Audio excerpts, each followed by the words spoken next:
MEI 2021, terceira aula. Bom, nessa aula eu vou apresentar para vocês uma hipótese avaliando a organização de uma empresa como um coworking de MEI ou como uma microempresa, só para a gente ter uma ideia de gasto, de despesa, de tributos, tá? Então, imaginem o seguinte, o negócio, a hipótese de negócio de hoje é uma academia ou uma escola de dança com 5 professores e vamos supor que cada professor tem 20 alunos e esses professores se dividem nos horários nessa academia e essa escola aí, ela tem 100 alunos no total, tá? Cada aluno paga uma mensalidade de R$300 e no mês, somando o faturamento de todas as aulas, há um ganho de R$30 mil, né, porque são 100 alunos, e no ano há um faturamento de R$360 mil. Fica na segunda faixa de faturamento de microempresa, tá? E aí, nessa hipótese, a escola paga um aluguel de uma casa comercial no valor de R$5 mil. Vocês devem estar vendo aí as telas comparando uma coisa e outra e com essa hipótese, tá? Entre aluguel, água, luz, telefone, internet, eles gastam 6 mil, 5 mil de aluguel e mais R$1.000 entre água, luz, telefone e internet. O valor que eu coloquei de 2.500 de recepcionista, que você deve estar vendo aí na sua tela também, ele é referente a um salário de R$1.500 mais fundo de garantia de 8%, mais INSS de 28%. 20% da empresa, 8% da funcionária. Tem mais um gasto de R$600 de diarista, com uma faxina de 150 por semana, e R$1.000 de materiais diversos, que são gastos durante o mês. Esses materiais podem ser materiais de limpeza, podem ser materiais de escritório, folhas sulfites, materiais que são gastos nessa escola para matrícula, para qualquer tipo de registro, para repor material de aula, tá? Então, essa escola tem uma despesa total de 10.100. Isso é uma hipótese simulada, tá? Bem lembrado. E aí, considerando esses dados, eu quero avaliar com vocês o quanto gastaria essa empresa se esses 5 professores se organizassem como um coworking de MEI. O que é isso? Cada professor tem o seu MEI e eles se juntam para dividir despesas numa casa. Mas cada um controla os seus alunos, cada um controla os seus ganhos, cada um tem os seus próprios controles das suas aulas e dos seus alunos. Ou então, esses 5 professores, eles se unem como sócios de uma microempresa. E aí montam um negócio, essa escola ela é um negócio único, tem um único CNPJ e funciona como uma microempresa. Por quê? Primeiro, o MEI só pode ter um faturamento anual de R$80 mil. E nesse caso, o faturamento total da escola ultrapassa o MEI, mas o faturamento individual de cada professor não. Então, nessa hipótese, é possível tanto se organizar como um coworking de MEI ou se organizar como uma sociedade, uma microempresa, né, em uma sociedade. Então, vamos pensar o que é melhor, o que não é melhor, tá?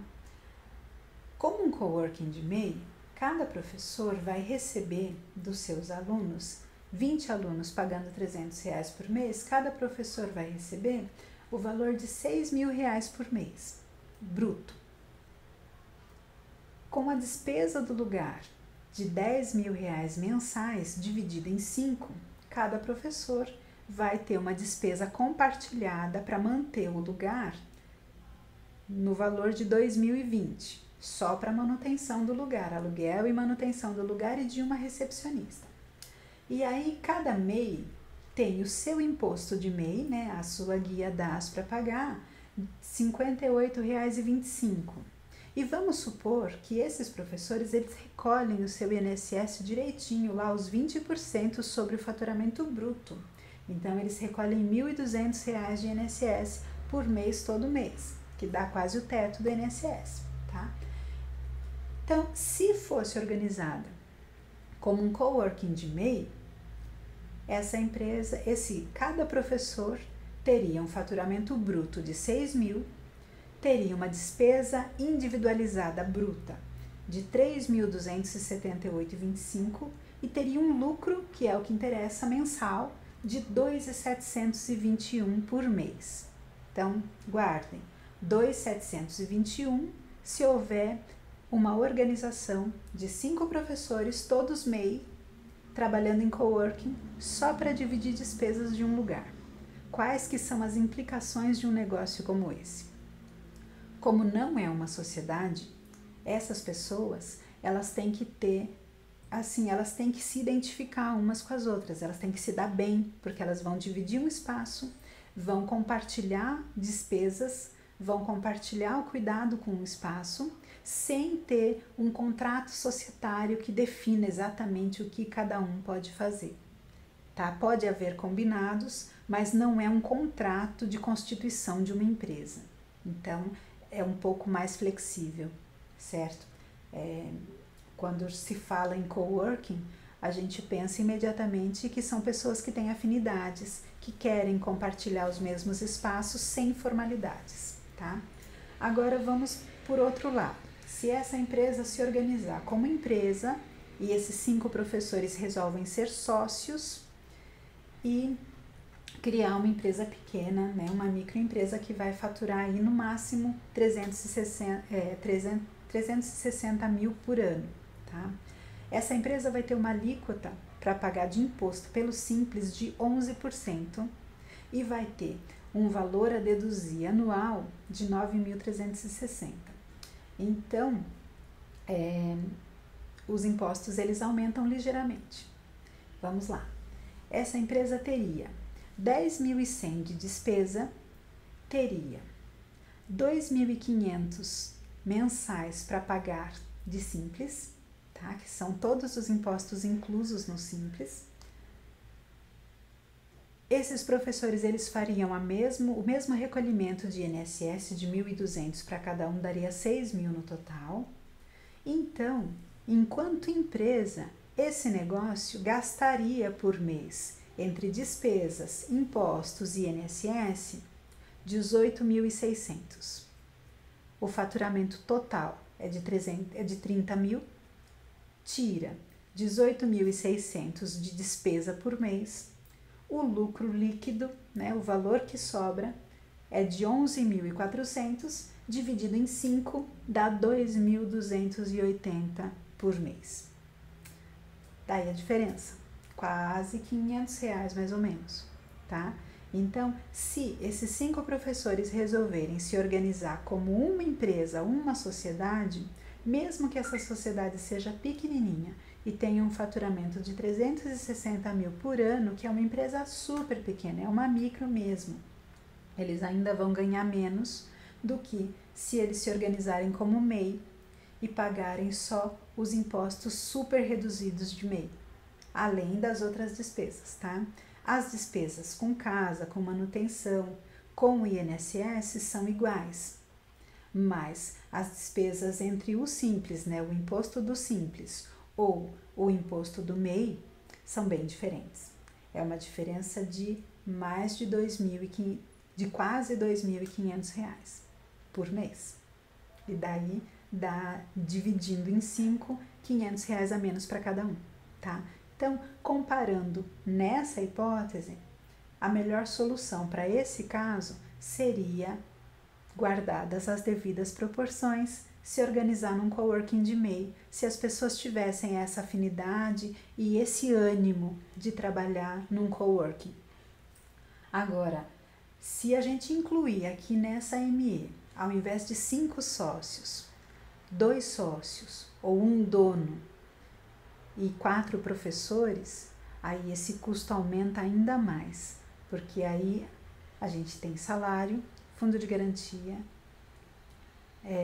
INSS de recolhimento, então aumenta um pouco mais, porque cada funcionário, uma coisa interessante de lembrar, A funcionária lá, a recepcionista, que tem um salário líquido de R$ 1.500 por mês, ela custa para a empresa cerca de R$ 2.500. Então, se você tem cada professor faturando 2.200 enquanto sócios, significa que se eles fossem um dono e 4 empregados, essa empresa estaria no prejuízo, porque os empregados teriam que ganhar mais do que o patrão. Provavelmente o faturamento não daria para pagar 5 empregados, porque o valor de cada sócio aqui, enquanto sócio, seria de 2.280, não chega a cobrir o necessário para pagar um funcionário que é 2.500. Então imaginem a situação, a empregada, a funcionária da recepção, que é contratada com carteira assinada e tal, ela vai ter um salário bruto maior, né? Ela vai significar para a empresa mais gasto, vai ter um salário total maior do que o que lucram os sócios da empresa. Claro que ela não vai receber, porque quase metade disso vai ficar nos encargos tributários, trabalhistas e fundiários. Mas o gasto que ela representa para a empresa é maior do que o faturamento dos sócios. Então, se essa empresa fosse de um dono só e com 4 professores contratados, o gasto seria ainda maior, certo? Então, o vídeo de hoje é essa comparação para a gente perceber que a forma como a empresa é organizada faz muita diferença no faturamento.